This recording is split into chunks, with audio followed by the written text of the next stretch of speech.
আমাদের যে চিত্রাঙ্কন প্রতিযোগিতা এবং শিশু নাট্য এই প্রতিষ্ঠানটিকে ধরে রেখেছেন নিয়াজ মোহাম্মদ খান বিটু।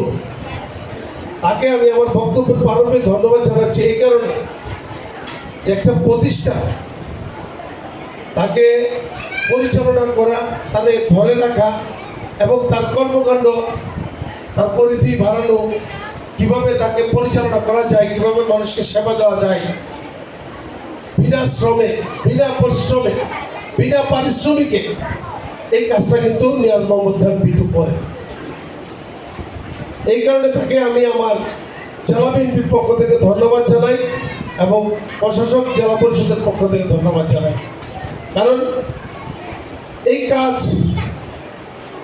নিজের খেয়ে নিজের পরে আজকাল এই সমাজে কেউ করবে না, এবং সে যে কাজটা করছে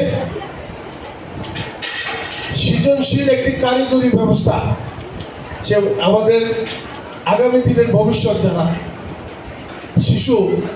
শিশুদেরকে সে শিক্ষা দিচ্ছে। এই শিক্ষার মাধ্যমে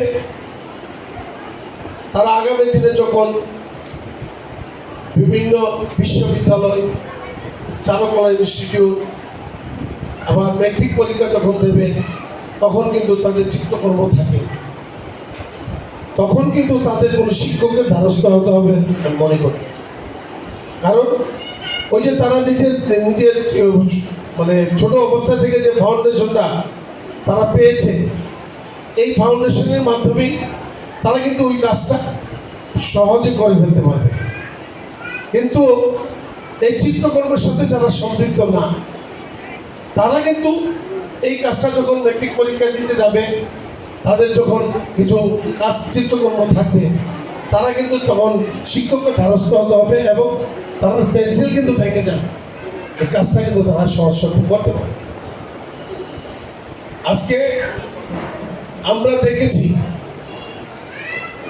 5ই আগস্ট 2024 স্বৈরাচারের পতনের পরে আমাদের গ্রাফিতির জন্য যে ছাত্রীরা রাজপথে বিভিন্ন দর্শনীয় জায়গায় তারা বিভিন্ন স্বৈরাচারের কিছু স্ট্যাচু গ্রাফিতির মাধ্যমে তুলে ধরেছে। এই কাজটা তারা করেছে, তাদের মধ্যে শিক্ষাটা ছিল বলেই তারা এই কাজটা করতে পেরেছে। এই কাজটা কিন্তু আমরা করতে পারি নাই, তাদের দ্বারা সম্ভব হয়েছে। তাই শিক্ষা একটি গঠনমূলক কাজ।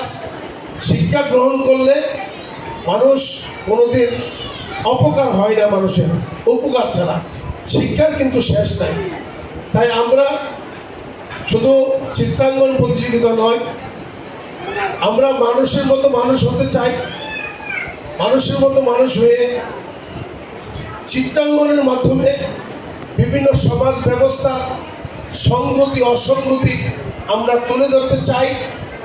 আজকাল এই যে পেশাটা, এই পেশাটাকে বাধাগ্রস্ত করার জন্য আমাদের সমাজে একটি শ্রেণী পেশার লোক রয়েছে।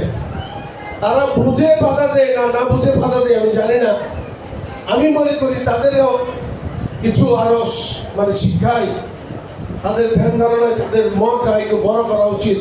কারণ এই শিক্ষা ব্যবস্থাকে বাধাগ্রস্ত করে আমাদের শিশু সমাজকে পিছিয়ে দিলে চলবে না। তাদেরকে আমাদের কর্মদক্ষতা, আমাদের মেধা, আমাদের শ্রমের মাধ্যমে তাদেরকে এগিয়ে দিতে হবে এবং এই চিত্রকর্মকে ধরে রাখতে হবে।